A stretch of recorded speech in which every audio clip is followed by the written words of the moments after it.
समाचार में आपका स्वागत है।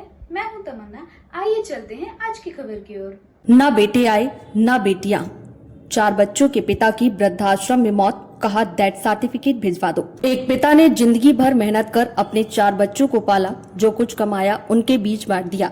जिंदगी के आखिरी पड़ाव पर उसी पिता को अपनों से दूर वृद्धाश्रम में रहना पड़ा। मौत के बाद बच्चे उनका चेहरा तक देखने नहीं पहुंचे। ये घटना है भोपाल की, जहां पर अपना घर वृद्धाश्रम का प्रबंधन 70 वर्षीय घनश्याम की मौत के बाद 2 दिन तक उनके परिजन के आने का इंतजार करता रहा। बेटियों ने आने से इनकार कर दिया, बेटों ने भी पहुंचने में असमर्थता जताई। परिवार की ओर से बार बार आश्रम प्रबंधन से ही अंतिम संस्कार करने और डेथ सर्टिफिकेट उपलब्ध कराने को कहा जाता रहा। आश्रम संचालिका माधुरी मिश्रा के मुताबिक बुजुर्ग की मौत 4 अगस्त 2026 को हुई थी। परिवार से संपर्क की कोशिश की गई, लेकिन कोई अंतिम संस्कार के लिए नहीं पहुंचा। शव को 2 दिन तक इस उम्मीद में रखा गया था कि शायद कोई अपना आएगा। बाद में पुलिस की मदद से ही अंतिम संस्कार कराया गया। बेटी का नंबर हमारे पास उन्होंने दिया था, उनकी बेटी सुषमा का, और जब हमने उनसे बात करी तो 2-3 बार बात हुई उनकी बेटी से। बोलती हमारा कोई संबंध नहीं है, क्योंकि पिताजी ने जो भी घर की छोटी मोटी चीजें थी सब हमारे भाइयों को दे दी, और भाई बिल्कुल ध्यान नहीं देते, क्योंकि आजकल जो कुरीतियां, पीना खाना ये हर जगह चल रहा है। तो बेटियों ने भी बोला हम इनकी कोई मदद नहीं करेंगे, आज के बाद आप हमें फोन मत लगाइए, और आप लोग खोलते क्यों हैं वृद्धाश्रम? खोलते हो तो रखो ऐसे लोगों को, और हमारे पिताजी का हमसे कोई संबंध नहीं है। तो एक आध बार और हमने किसी और के फोन से लगाया, शायद मेरा फोन उनके पास नंबर रिकॉर्ड हो या जगह जगह मेरा फोन नंबर मिल जाता है, तो उसने दोबारा मेरा फोन नहीं उठाया।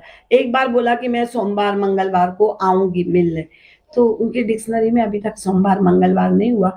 जब वो बीमार हुए, उनके एक पोर्शन में हल्का सा लकवा था, तो बोल नहीं पाते थे बेचारे, पर बड़े अच्छे व्यक्ति थे।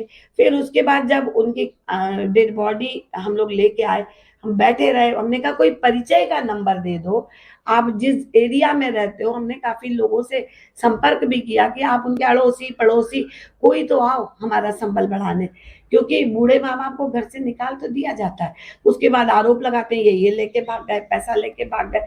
तो कोई भी संस्था जो वृद्धाश्रमों में काम करती, सब थोड़े से चिंतित होते हैं कि एक आदमी कोई तो आए, पर कोई नहीं आया।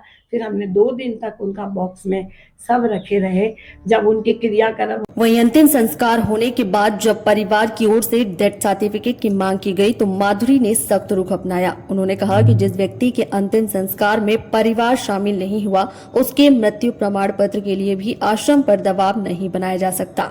आपको बता दें कि इसके पहले एक मामला सामने आया था, जिसमें पिता की मौत के बाद उनकी 3 बेटियों ने अंतिम संस्कार में पहुंचने से यह कहकर मना कर दिया था कि उन्हें फुर्सत नहीं है।